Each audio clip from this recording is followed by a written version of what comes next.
नमस्कार, आप देख रहे हैं न्यूज 24। आपके साथ मैं हूं पूजा। यूपी के चुनावी खेत में सभी सियासी दल अपने हिसाब से फसल बो रहे हैं। कांग्रेस महासचिव प्रियंका गांधी महिलाओं के साथ से वादा निभाने की प्रतिज्ञा कर रही हैं, उनके साथ खेतों में जा रही हैं, तो मुख्यमंत्री योगी आदित्यनाथ हिंदुत्व के एजेंडे पर आगे बढ़ रहे हैं। वहीं हैदराबाद के खिलाड़ी ओवैसी भी चुनावी हवा का रुख समझने की कोशिश में हैं। ऐसे में वोटर पूछ रहा है कि यूपी में कौन खिलाड़ी और कौन अनाड़ी है। ये रिपोर्ट देखिए।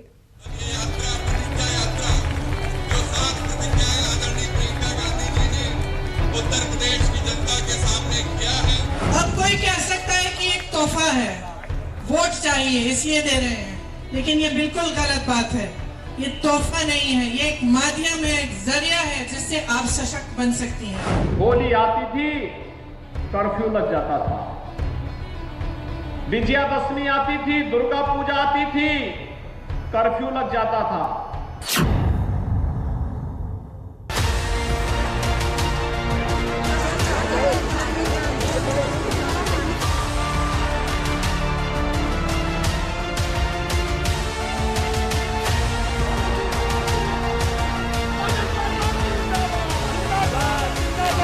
समाजवादी विजय रथ के माध्यम से लगातार जनता के बीच में समाजवादी पार्टी जाएगी। अपने पूरे कार्यकाल में सर्वजन हिताय, जो सर्व समाज के हितों का पूरा ध्यान रखा है।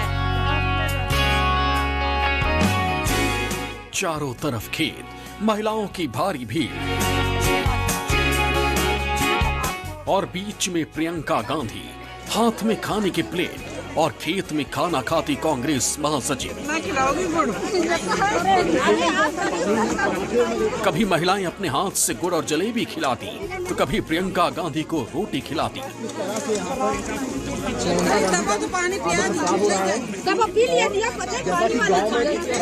बीच बीच में प्रियंका गांधी महिलाओं को अपने गले भी लगाती, तो कभी खाने के साथ मिले अचार के बारे में जानकारी ले लेती। ये अचार किसने बनाया? अपन घर की बनाए। ये बहुत अच्छी है, सब घर की बनाए। क्या क्या डाला है इसमें?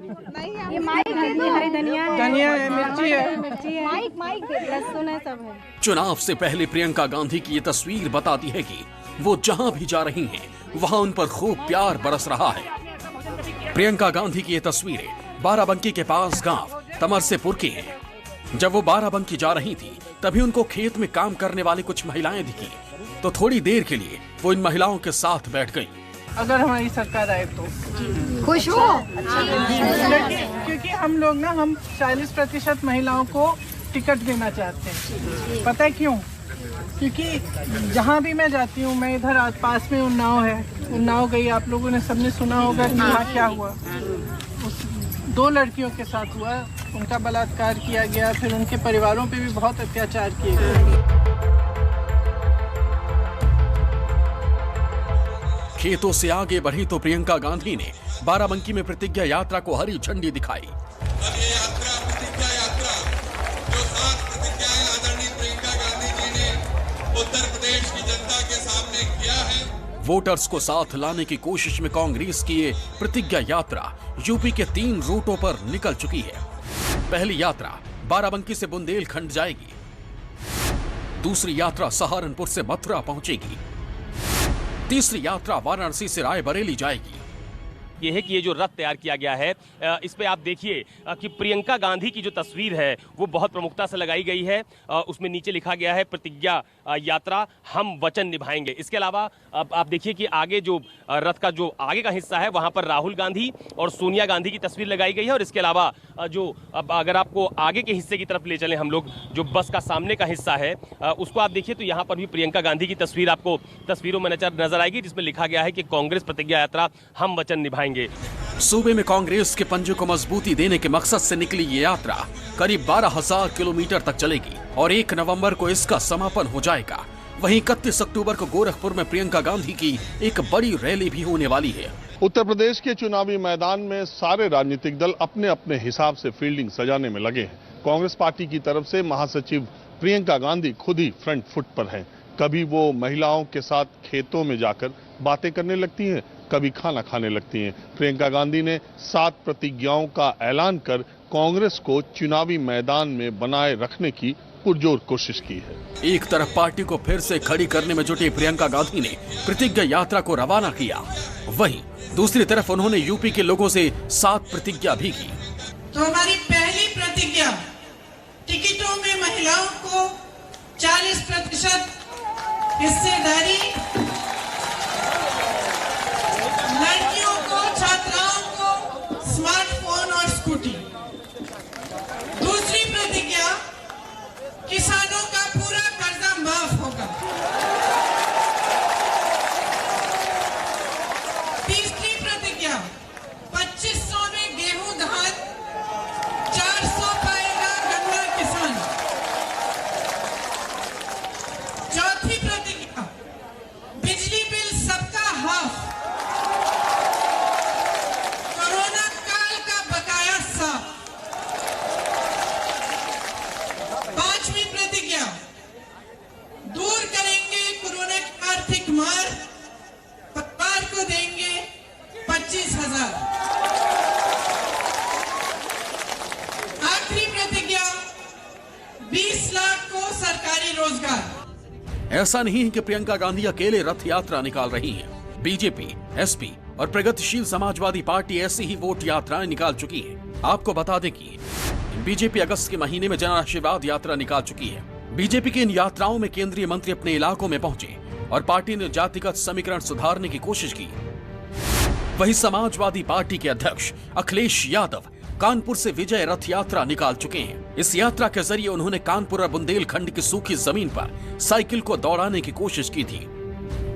अखिलेश यादव के चाचा और प्रगतिशील समाजवादी पार्टी के अध्यक्ष शिवपाल यादव सामाजिक परिवर्तन रथ यात्रा के जरिए यूपी में अपना जनाधार बढ़ाने की कोशिश कर रहे हैं। एक तरफ प्रियंका गांधी पार्टी का जनाधार बढ़ाने के लिए सड़कों, गलियों और खेतों की राह पकड़ रही हैं। वहीं मुख्यमंत्री योगी आदित्यनाथ दोबारा सत्ता में आने के लिए पिछली बार की हारी हुई सीटों पर जबरदस्त मेहनत कर रहे हैं। हैदराबाद के सुल्तान ओवैसी सीटों की खोज में अलग अलग शहरों में जनसभाएं कर रहे हैं। उत्तर प्रदेश विधानसभा चुनाव में इस बार मुकाबला काफी कड़ा है।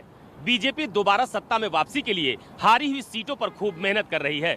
खुद मुख्यमंत्री योगी आदित्यनाथ अलग अलग जनसभाओं में विकास के साथ साथ हिंदुत्व के मुद्दे पर भी आगे बढ़ रहे हैं। वो कभी राम मंदिर के बहाने विरोधियों को घेरते हैं तो कभी दंगों के बहाने दंगल को एक तरफा करने की कोशिश कर रहे हैं। यूपी के मुख्यमंत्री योगी आदित्यनाथ ने सुल्तानपुर के इसौली और अंबेडकर नगर की अकबरपुर विधानसभा में जनसभाएं की। इन दोनों सीटों पर बीजेपी आज तक जीत दर्ज नहीं कर पाई है। ऐसे में मुख्यमंत्री योगी का फोकस इन सीटों को अपनी झोली में डालने पर है। इसी सिलसिले में सीएम योगी ने सुल्तानपुर में करीब 46 करोड़ की लागत से 126 विकास परियोजनाओं का लोकार्पण और शिलान्यास किया। यहाँ पर योगी ने हिंदुत्व के मुद्दे को धार तो दी, साथ ही राम मंदिर के मुद्दे पर भी विपक्ष पर प्रहार किया।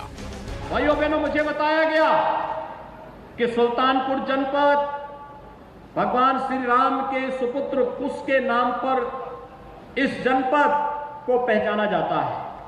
और आपके लिए सौभाग्य की बात होगी, अयोध्या में श्री राम जन्मभूमि पर भगवान राम के भव्य मंदिर के निर्माण की कार्रवाई भारतीय जनता पार्टी की सरकार में ही प्रारंभ हुआ है। उधर यूपी में चुनाव का मिजाज समझने के लिए हैदराबाद से बाहर निकले असदुद्दीन ओवैसी भी एक्शन में है। पश्चिमी यूपी में अपना समीकरण ठीक करने के लिए उन्होंने मेरठ के किठौर में जनसभा की। इस दौरान उन्होंने विरोधियों को निशाना बनाया।